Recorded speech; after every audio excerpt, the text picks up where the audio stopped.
आतिशी के इस्तीफा सौंपने के दौरान एलजी ने यमुना की सफाई का जिक्र किया। सूत्रों के मुताबिक एलजी ने कहा, यमुना की सफाई के लिए आपको सक्रिय कदम उठाने चाहिए थे।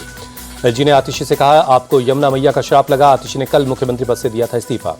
दिल्ली के नए सीएम को चुनने के लिए बीजेपी में बैठकों का दौर, नेताओं के साथ आलाकमान कर रहा है मंथन। दिल्ली बीजेपी के दफ्तर में विधायक दल की बैठक हुई। मीटिंग में बीजेपी सांसद भी शामिल हुए। विधायकों और सांसदों ने आगे की रणनीति पर चर्चा की।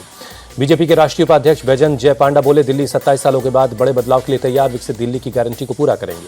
दिल्ली चुनाव नतीजों पर बोले बीजेपी नेता तरुण चुग, जनता ने आपके भ्रष्टाचार, धोखाधड़ी और आडंबर की राजनीति की सजा दी। अब पंजाब भी आपदा से मुक्त होगा।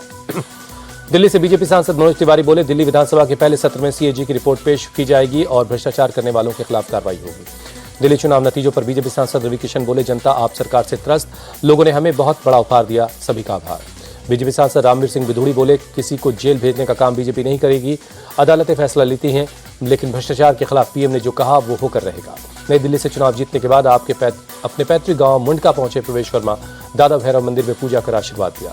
यमुना नदी को लेकर प्रवेश वर्मा बोले, यमुना रिवर फ्रंट बनाना हमारी सर्वोच्च प्राथमिकता। मोतीनगर में हरीश खुराना ने विक्ट्री रैली निकाली, कहा, साफ पानी, अच्छी सड़कें, सीवर का इंतजाम हमारी प्राथमिकता। करावल नगर से चुनाव जीतने के बाद कपिल मिश्रा ने विक्ट्री रैली निकाली, समर्थन देने के लिए लोगों का आभार जताया। कपिल मिश्रा बोले, मेरी जीत का श्रेय सिर्फ पीएम मोदी और जनता को जाता है, मैं सीएम पद की दौड़ में नहीं हूं। शालीमार बाग से नवनिर्वाचित विधायक रेखा गुप्ता बोली, दिल्ली का विकास सिर्फ पीएम मोदी ही कर सकते हैं, ये उनके नेतृत्व की जीत है। चुनाव जीतने पर प्रवेश वर्मा, कैलाश गहलोत, अरविंदर सिंह लवली समेत बीजेपी के कई विधायक एलजी विनायक कुमार सक्सेना से मुलाकात करने पहुंचे। कालकाजी से चुनाव हारने वाली कांग्रेस उम्मीदवार अलका लांबा बोली, कांग्रेस ने बेहतर प्रदर्शन किया, सबसे बड़ा नुकसान आपका हुआ। बिहार चुनाव को लेकर तेजस्वी यादव बोले, दिल्ली चुनाव के नतीजों का बिहार चुनाव पर असर नहीं होगा। तेजस्वी यादव के बयान पर बीजेपी सांसद रविशंकर प्रसाद बोले, दिल्ली में 2/3 बहुमत से जीते हैं, अब बिहार की बारी है।